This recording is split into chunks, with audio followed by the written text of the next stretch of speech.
বাংলাদেশ থেকে বিতাড়িত হওয়ার পর দীর্ঘদিন থেকে প্রতিবেশী ভারতে বসবাস করছে বিতর্কিত লেখিকা তসলিমা নাসরিন। দেশটিতে বসবাস নিয়ে এবার তিনি বড় ঝামেলায় পড়েছেন।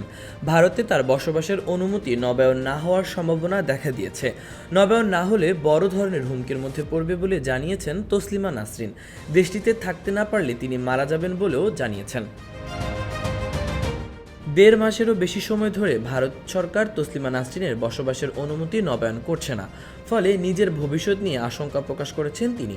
ভারতীয় একটি সংবাদ মাধ্যমকে দেওয়া এক সাক্ষাৎকারে এসব কথা জানান তসলিমা নাসরিন।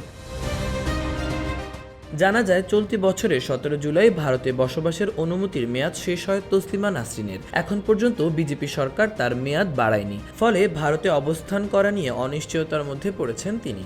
এ নিয়ে বেশ দুশ্চিন্তায় দিন কাটছে তসলিমার। সাক্ষাৎকারে তসলিমা বলেন, আমি ভারতে থাকতে পছন্দ করি, কিন্তু প্রায় ১.৫ মাস হয়ে গেছে, এখনও আমার থাকার মেয়াদ বাড়ায়নি কেন্দ্রীয় সরকার। বিষয়টি নিয়ে ভারত সরকারের কাছ থেকে কোনো প্রতিক্রিয়া পাচ্ছেন না। হতাশা প্রকাশ করে তসলিমা আরও বলেন, আমি জানি না কার সঙ্গে কথা বলবো। স্বরাষ্ট্র মন্ত্রণালয়ের কে আমার সঙ্গে যোগাযোগ করবেন। আমি কারো সঙ্গে কথা বলি না। আমি অনলাইন চেক করি, কিন্তু এখনও কোনো নিশ্চয়তা পাইনি, যা আগে কখনো ঘটেনি।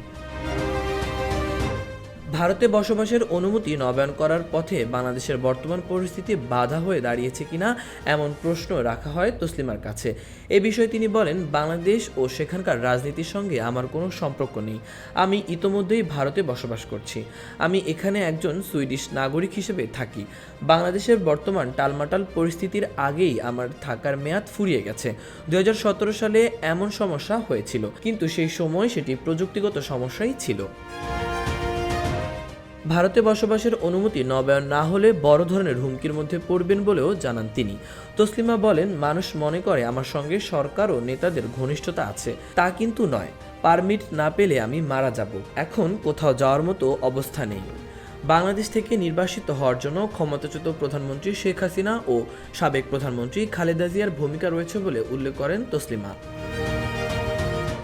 উল্লেখ্য, ১৯৯৪ সালে বাংলাদেশ থেকে নির্বাসিত হওয়ার পর বেশ কয়েক বছর ইউরোপে বসবাস করেছিলেন তসলিমা। পরে ২০০৪ সালে তিনি ভারতে চলে আসেন।